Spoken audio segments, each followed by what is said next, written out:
ចាស់ខ្ញុំចង់ជំរាបសួរម៉ាក់ទាំងអស់គ្នាខ្ញុំបានលើកយកអាហារពេលព្រឹកមួយប្រភេទដល់ជំរាបប្រាប់ម៉ាក់ទាំងអស់គ្នាគឺអាហារពេលព្រឹកដែលខ្ញុំយកផ្លែប៊ឺតែមួយចំហៀងទេហើយលាយជាមួយនឹងស្វាយហ្នឹងខ្ញុំបានចាត់វាកកពីល្ងាចមិញហ្នឹងចាត់វាទុកដុំសម្រាប់ព្រលឹមឡើងស្រួលកាន់វាលាយហើយនឹងមានដូចជាយ៉ាអ៊ូមួយកំប៉ុងខ្ញុំបាន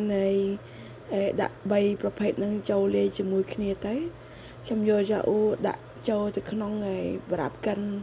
របស់ខ្ញុំ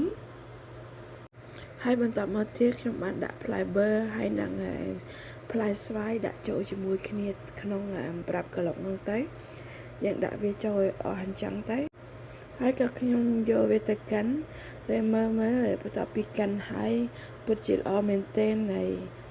គួរឲ្យចង់ញ៉ាំណាឡើងចូលគ្នាល្អ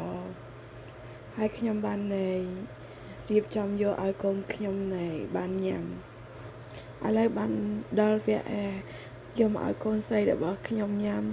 ហើយអរគុណនៃការតាមដានទស្សនាវីដេអូនេះពីដើមរហូតដល់ចប់អរគុណច្រើន